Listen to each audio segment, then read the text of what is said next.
করেছিল চুলা লেপার ভিডিও দেওয়ার জন্য শুধু বারবার। তো অনেক দিনই কমেন্ট করছে, তো আমি দিতে পারি না। আজকে কিন্তু চলে আসলাম চুলা লেপতে। তো দেখতেই পাচ্ছ চুলাটা লেপে নিচ্ছি। তো একদম মাটি মুটি দিয়ে কিন্তু চুলাটাকে ঘষিয়ে কিন্তু নিচ্ছি। তো এখন কিন্তু পাতলা করে প্যাক গুলে তারপর কিন্তু চুলাটাকে মুছে নিচ্ছি। যেটা যেটা হলো একদম মানে লেপার পর প্যাক ট্যাক লাগানোর পর লেপা হয়, তো আমি কিন্তু প্যাক লাগিয়ে তারপর কিন্তু এই লেপটা দিয়ে দিচ্ছি।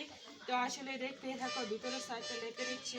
তারপর কিন্তু আমি আজকে বড় পাতিলাই কিন্তু আজকে রান্না করব। তো বড় পাতিলে যেহেতু রান্না করবো, আমার চুলাটা একটু ভেঙে গেছে, তো সেই ক্ষেত্রে বড় পাতিলা বসালে কিন্তু মানে ভাঙার সম্ভাবনা আছে। সে আমি বলি যেহেতু ভাঙার সম্ভাবনা থাকবে, তাই আমি চুলাটাকে একটু লিপে নিব।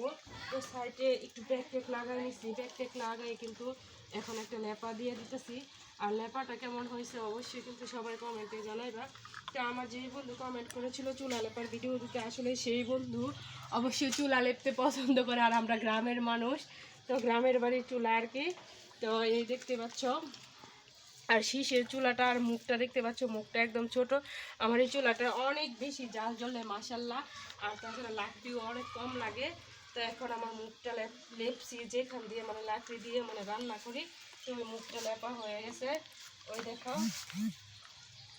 মুখটা আমি লেপে নিচ্ছি। আসলে গ্রামের বাড়িতে সবাই এরকমভাবে মানে প্যাক দিয়ে চুলা বা তৈরি করে আর লেপে, তো আমিও কিন্তু সেটাই করছি।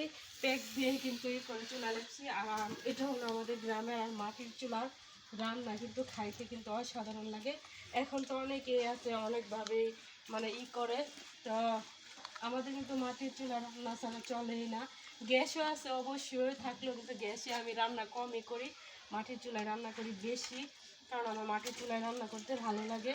তো এখন চুলার যে একটা সাইড আছে এই সাইড একটু লেপা দিয়ে দিচ্ছি, কারণ চুলা লেপতে কিন্তু সব কিছু লেপার পর সাইডটা যদি লেপা না দেওয়া হয় তাহলে কিন্তু একটু অসৌন্দর্য লাগে।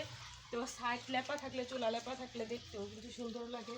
তো ওই দেখো পিছনে যে সাইডটা আছে এখানে আমি একটু বেশি করে পানি দিয়ে দিচ্ছি, কারণ এটা চুল ঘরটা লেপবো বলে মানে অনেক দিন যাবতই করছি, তো লেপতে আর পারছি না।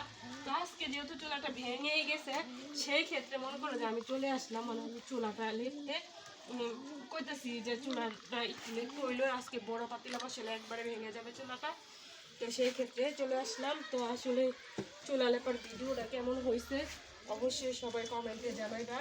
তারপরে চলে আসবো নতুন কোনো ভিডিও নিয়ে। আর দেখতেই পাচ্ছ এই যে চুলা দেখতে পাচ্ছ লেপাটা কেমন হয়েছে অবশ্যই কিন্তু সবাই কমেন্টে জানাইবা। তো আবারও চলে আসবো নতুন কোনো ভিডিও নিয়ে তোমাদের সঙ্গে শেয়ার করতে। সেই পর্যন্ত সবাই ভালো থেকো, সুস্থ থেকো। ধন্যবাদ সবাইকে। আসসালামু আলাইকুম।